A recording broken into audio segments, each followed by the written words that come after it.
Ó, pessoal, nós vamos começar a trabalhar grupos terapêuticos e psicoterapias.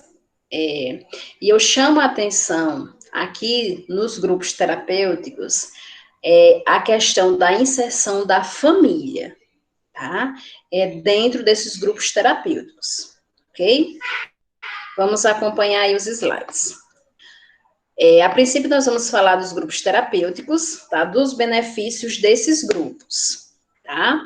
Ele explora questões no contexto social, refletindo mais fielmente sobre a vida real, proporciona uma oportunidade para observar e refletir sobre a sua própria habilidade social, bem como a de outros, e proporciona uma oportunidade para se beneficiar tanto através de uma participação ativa, como através da observação, tá? Esses benefícios, pessoal, dos grupos terapêuticos, esses pontos, eles são para o paciente, tá? Então, o que é que acontece? Os pacientes que estão no CAPS, ou que vêm para o CAPS participar dos grupos terapêuticos, tá? Eles tendem a ser pacientes ativos, que vão contar sua própria história, ou pacientes observativos, tá? Que vão observar, que vão escutar a história do outro. Quem pode fazer grupos terapêuticos? Quem é o profissional que pode fazer um grupo terapêutico? Todos os profissionais de nível superior que trabalham no CAPS, que tiveram formação em saúde mental. Porque através desses grupos terapêuticos, que se faz, né, como o próprio nome diz, com várias pessoas, com um grupo de pessoas, tá? Mas com um objetivo terapêutico, com um objetivo de saber como é que esse paciente está dentro da sua casa, saber o comportamento desse paciente dentro da sua casa, tá? Entender o comportamento dele dentro do CAPS, certo? E daí buscar interação entre eles, tá? Porque, pessoal, por mais que volta e meia ocorra um conflito entre eles, tá? Vocês vão ver, né, que eles são muito atentos uns com os outros, são preocupados uns com os outros, tá? Quando nós temos um grupo de pacientes que vão todos os dias para o CAPS, quando um falta mais de um dia, eles perguntam, cadê fulano? Ele não vem mais não? Ele está doente? Foi o que aconteceu, tá? Quando, por exemplo, um sai de lá com um problema de saúde, né, problema biológico, precisa ir para o hospital, então eles ficam bem preocupados, tá certo? Então, a interação deles acontece, e o grupo terapêutico, ele ajuda nessa interação, tá certo? Então, nós buscamos dentro desses grupos, quando eu falo do comportamento em casa, é saber como esse paciente se comporta em casa. Então, a gente questiona, Dona Maria, o que é que você faz em casa?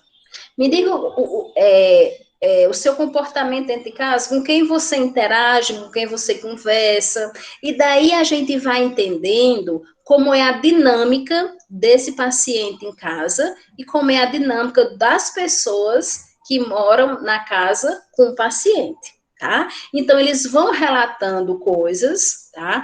E nós fazemos isso no intuito terapêutico, no intuito de saber que ele tem uma briga com o irmão, ele tem conflitos com o irmão, porque ele já, né, dentro dos grupos, já falou várias vezes, né, já contou várias histórias dele brigando com o irmão.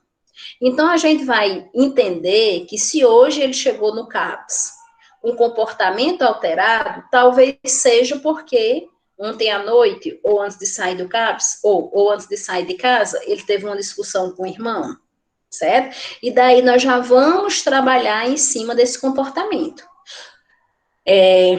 Quando a gente entrar nos transtornos, vocês irão ver que o comportamento dos pacientes, eles se alteram muito, e faz parte do nosso serviço de enfermagem acompanhar, observar esses comportamentos, certo? Então, daí a importância dos grupos terapêuticos, mesmo que a enfermagem não seja o profissional que esteja, mesmo que o enfermeiro não seja o profissional que esteja trabalhando dentro desses grupos, mas nós interagimos com eles, né, tentando entender os comportamentos, tá? E eles vão contando, pessoal, relatos de como eles vivem, né, de como é dentro da casa deles, como é a relação deles com os vizinhos, como é a relação deles com outros parentes, tá? E a gente vai conhecendo o paciente, tá?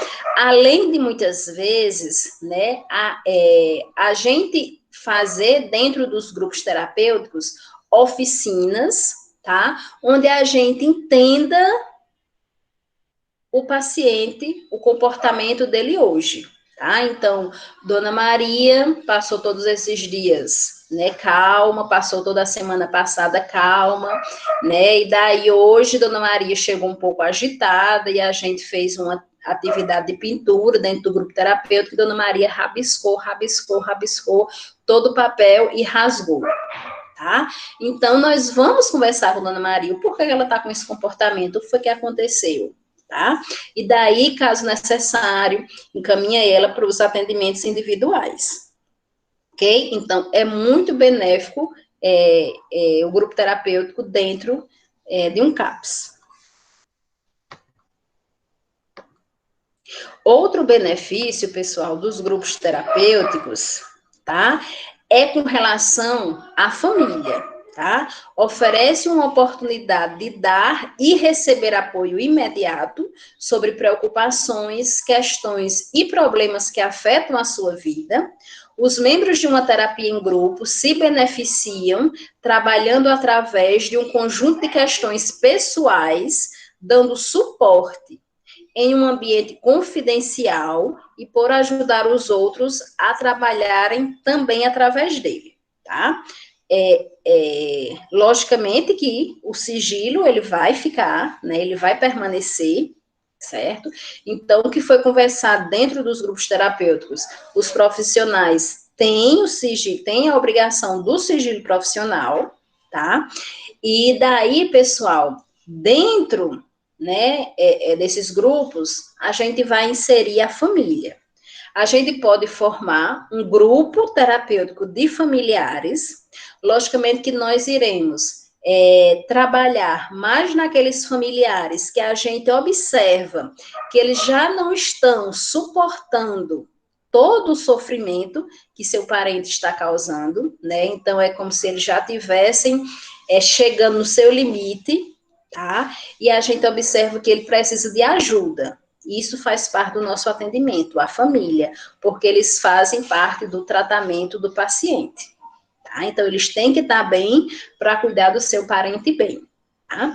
Então, dentro do grupo terapêutico familiar, a gente vai observar que existem aquelas famílias mais ativas e existem aqueles que observam também, tá? Então, no meio do grupo terapêutico, vai ter um familiar, né, que vai dar um depoimento que o seu paciente melhorou, né, que o seu parente melhorou, que o seu parente, né, toma as medicações direitinho, gosta de vir para o CAPS, né, faz os atendimentos, segue tudo direitinho, né?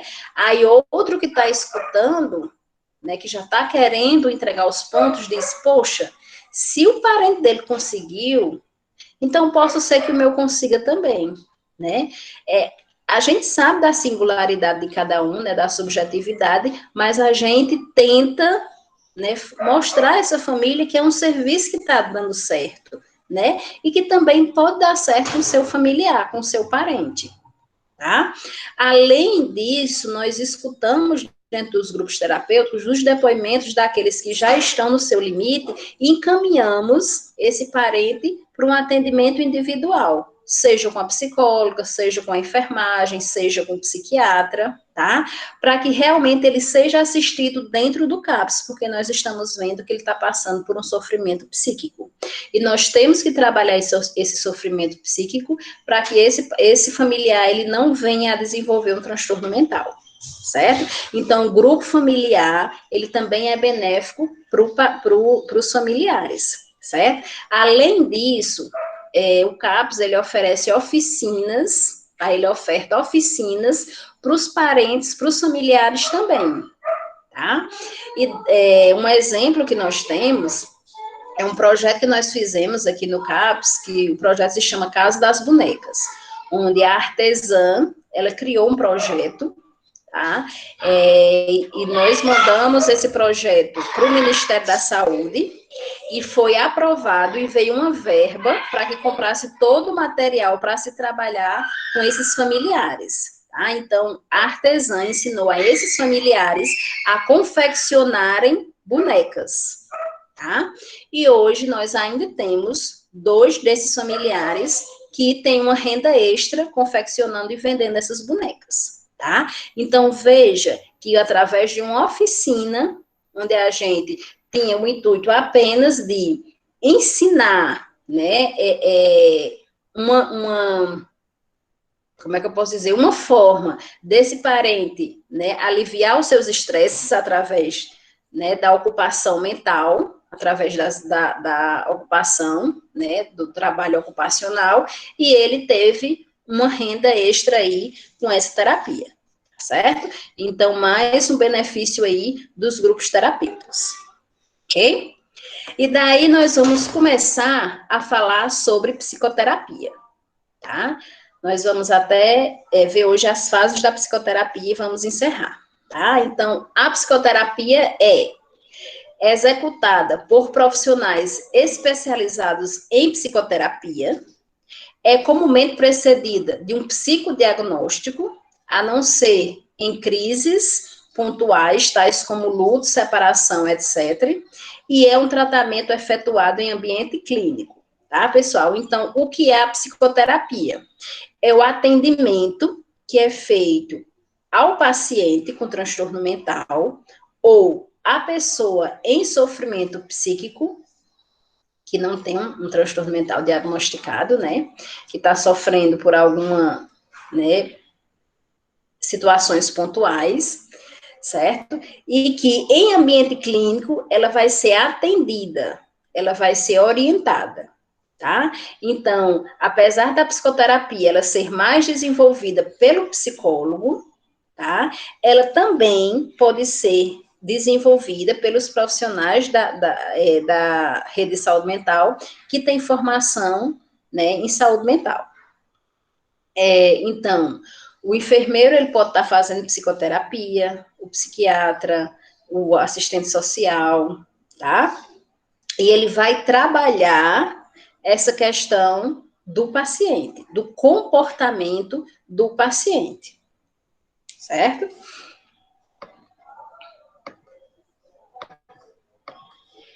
Então, a psicoterapia ela é aplicada em um determinado contexto formal, tá? Porque ela é formal, porque ela segue um roteiro, tá? É aberto um prontuário para esse paciente e lá nós vamos descrever, né, tudo que a gente observa com o paciente, tudo que foi relatado pelo paciente. Realmente fica o prontuário do paciente lá, tá? De forma individual, em casal ou com a presença de familiares em grupo, tá? Que nós vamos ver que isso aí são os tipos de psicoterapia, individual, grupal, familiar e conjugal. Nós vamos ver isso quarta-feira, tá? E para atingir o objetivo que pode variar de cura, diminuição do sofrimento, estresse ou incapacidade do paciente. Tá? Então, nós vamos trabalhar dentro da psicoterapia com aquele sofrimento que é a queixa principal. Se o paciente ele já tem um transtorno mental, já é diagnosticado com transtorno mental, então hoje ele está com comportamento alterado, nós vamos trabalhar a psicoterapia, né, em cima desse comportamento que está estranho, tá? Ele hoje está agressivo, ele hoje está se isolando, chorando muito, tá? Então nós vamos buscar os porquês, tá? No atendimento individual, e daí nós vamos começar a trabalhar, orientar esse paciente, a, se necessário, trazer a família, para que a gente trabalhe, né, de forma familiar, certo? Que são os tipos de psicoterapia. Se a pessoa não tem um diagnóstico de transtorno mental, mas ela está em sofrimento psíquico, porque perdeu um parente, uma pessoa próxima, né? Então, nós vamos trabalhar em cima dessa perda, tá? Nós tivemos um senhor que buscou o CAPS, porque ele estava em sofrimento psíquico, porque estava se separando da esposa, e na realidade o sofrimento dele era deixar as filhas, tá? Então, nós trabalhamos, né, em cima dele, nós trabalhamos com as filhas, tá? E esse foi um atendimento familiar, tá? Então, as filhas foram preparadas para esta separação, certo? E o pai, que iria morar em outra cidade, também foi trabalhado para esse distanciamento que ia ter para com as filhas, tá? E daí, pessoal, nós temos, para encerrarmos hoje, 6 fases do processo de psicoterapia, tá? Vamos entender cada processo desse. Então, primeira fase do processo é a fase pré-contemplativa, que a gente chama de fase da despreocupação. O que é que acontece? Nessa fase pré-contemplativa é quando a pessoa ela está apresentando um comportamento estranho, tá? Mas ela não se acha com esse comportamento estranho, ela não se enxerga com um comportamento estranho. Mas todas as pessoas que convivem com esta, né, com essa, né, pessoa, observa, ele está agressivo, ele está sempre irritado, ele está sempre estressado, ou seja, observa que ele está com um comportamento estranho há muito tempo, tá? E estão sempre falando para ele, mas ele diz que está a mesma pessoa, ele não se reconhece, tá? Entra aqui na fase pré-contemplativa também os usuários de álcool e drogas, né? Quantos e quantos relatos a gente não escuta? Ah, eu não sou viciado, eu paro de beber no dia que eu quero, eu bebo no dia que eu quero, eu não bebo todos os dias, mas a gente observando que ele bebe todos os dias, né? Eu não uso drogas todos os dias, eu não sou viciado, eu só experimento às vezes quando eu quero, e a gente observa, né, que ele já está até desviando as coisas de dentro de casa para comprar drogas, certo? Então, essa é a fase da despreocupação. O paciente, ele não tem consciência de seu problema e não tem a intenção de modificar o seu comportamento. Lógico, ele não se acha doente, né? Ele não acha que o comportamento dele está alterado, ele não se vê como um viciado, tá?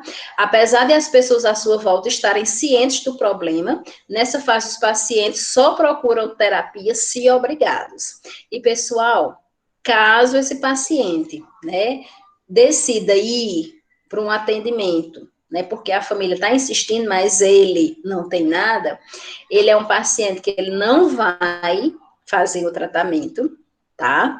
Ele vai, por muitas vezes, ser grosseiro com os profissionais, porque para ele não tem nenhum problema, tá?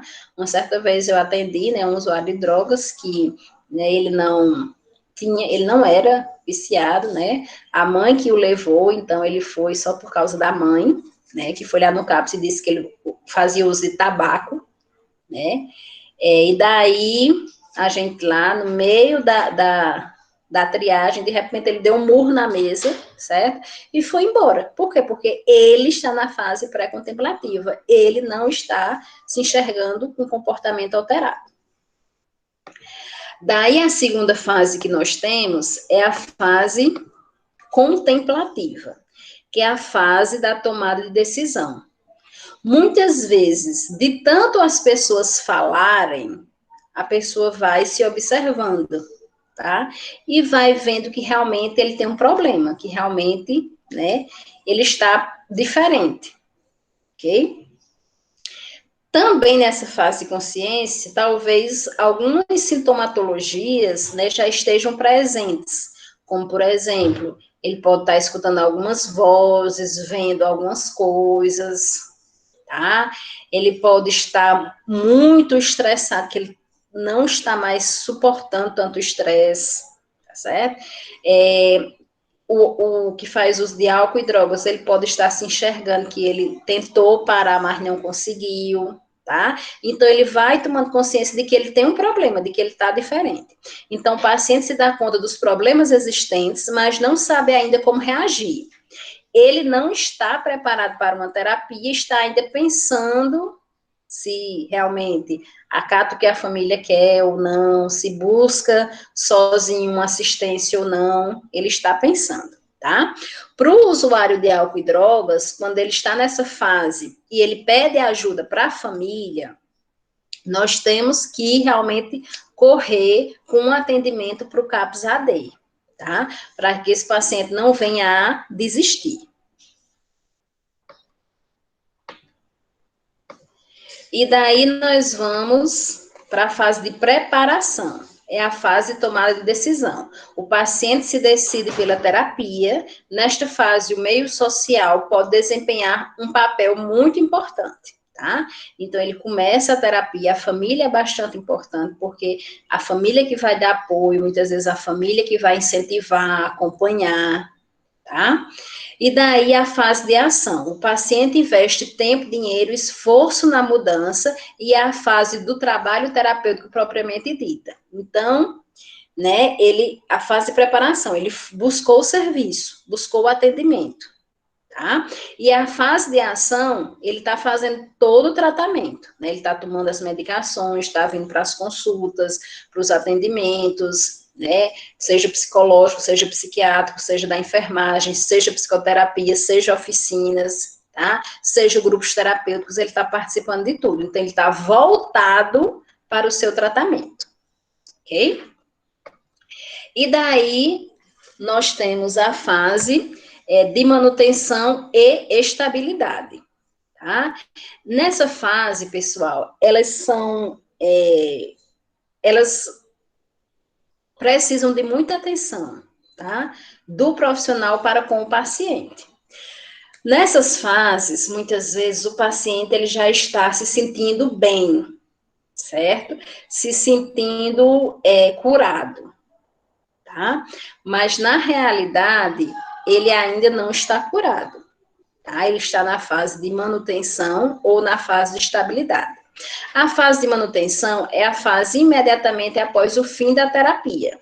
O paciente investe na manutenção dos resultados obtidos por meio da terapia e introduz as mudanças no seu dia a dia, tá? Nessa fase de manutenção, ocorre o que a gente chama de desmame medicamentoso. O que é que o desmame medicamentoso? É quando o psiquiatra, ele observa que o paciente está evoluindo bem, e daí ele vai diminuindo as dosagens das medicações e trocando as medicações por dosagens, né, por outras mais amenas, tá? Que causem menos dependência, ok? Então, nós da enfermagem, tá, que controlamos as medicações dos pacientes, temos que ter um cuidado, porque isso acontece muito, igual que acontece nos hipertensos e diabéticos, né? Ah, já tô bom, minha pressão já está ótima há muito tempo, não sinto mais nada, não vou tomar mais essa medicação, né? Minha diabetes está controlada há muito tempo, não vou mais fazer uso dessa medicação. E isso também ocorre aqui, tá? O paciente, ele quer sozinho parar as medicações, e na realidade não pode. Na fase de manutenção tem que ocorrer o desmame medicamentoso, que é o próprio psiquiatra que vai diminuir essas medicações, ou alterar essas medicações. Fase da estabilidade, é a fase da cura. Nessa fase, o paciente solucionou o seu problema e o risco de uma recaída não é maior do que o risco de outras pessoas para esse transtorno específico. Então, o que quer dizer? Muitas pessoas perguntam, quem tem transtorno mental tem cura? Não tem? Vocês vão encontrar algumas literaturas que falam que quem tem transtorno mental não tem cura. Em outras, vocês vão encontrar que tem uma cura. Na realidade, pessoal, essa cura é a fase de estabilidade. Nessa fase de estabilidade, o paciente ele não está mais sentindo os sintomas, ele não apresenta mais nenhuma sintomatologia, ele já consegue viver sua vida normal, tá? Ele já não ele já pode ter tido alta do atendimento psicológico, ele pode muitas vezes estar com uma ou outra medicação, tá? Vindo de 6 em 6 meses para o psiquiatra para ver se ele consegue tirar totalmente essa medicação, e o paciente ele pode passar anos na fase de estabilidade, que aí, né, a pessoa passa 25 anos sem apresentar nenhum sintoma, tá curado, né? Por isso a questão aí de cura, tá? Mas ele tem que ser orientado que a partir do momento que ele sentir, que ele voltar a sentir qualquer um dos sintomas que ele sentiu antes da fase de estabilidade, ele tem que procurar o serviço, porque a recaída, né, pode vir muito mais agressiva, certo? Pode ser que ele nunca mais sinta nada, tá? Mas ele tem que ter, né, ele tem que ser alertado, ele tem que ser orientado com relação a, se sentir alguma sintomatologia, voltar ao serviço, tá? Muitas vezes nós temos relatos de que, né, hoje a pessoa tem 20 anos, começou a escutar vozes, tá? Quando, aí a mãe, né, conta que quando criança, numa fase, né, de 6, 7 anos, ele, né, apresentou, né, esse relato de escutar vozes. E daí foi feito um tratamento, ele melhorou, né, a mãe até disse que ele se curou, e agora ele está apresentando isso novamente, tá? Na realidade, todo esse tempo ele estava na fase de estabilidade, só que agora os sintomas estão, né, voltando. Inicia-se um novo tratamento, ela pode passar aí, né, mais um tempo aí estável, depois do tratamento, certo? Então, aqui, pessoal, a gente termina as fases do processo psiquiátrico, tá? Desculpa, do processo de psicoterapia, certo? E quarta-feira que vem, às 18h30, nós nos encontramos para terminar a psicoterapia, tá? Aí, pessoal, quero reforçar com vocês, Rubi, o pessoal que não estava no início da aula, eu combinei com vocês o seguinte, tá? Quinta-feira, eu vou disponibilizar para vocês uma prova parcial. Não se preocupem que essa prova, ela não terá o período aí de 2 horas, não. Vocês irão fazer, serão 3 questões abertas, que vocês irão trabalhar nessas questões o tempo que vocês quiserem, tá? Vocês irão trabalhar até um dia antes da V1, tá certo? E a qualquer momento que vocês tiverem dúvidas, eu estarei à disposição de vocês para sanar as dúvidas com relação às questões, tá certo? Não se preocupem, porque eu coloquei o nome de prova parcial, não, tá? Seria as nossas atividades avaliativas. Ela valerá 3 pontos para ser somado com a AV1, tá certo? Então, quarta-feira à noite nós teremos nossa aula normal, e quando for quinta-feira, eu vou disponibilizar ela para vocês e vou contar como nossa primeira aula extra, tá certo? Para que assim eu não tome, né, horário das nossas aulas presenciais, tá bom? Presenciais virtuais, né, das nossas conferências, certo? Então, na quinta-feira, nós estaremos lá com essa prova parcial, que ela vai ser feita do mesmo modelo que vocês faziam o semestre passado, tá? O tempo aí é indeterminado, certo? Até o dia de entregar, tá bom, pessoal? Alguma dúvida sobre grupos terapêuticos até aqui? Tudo tranquilo por hora?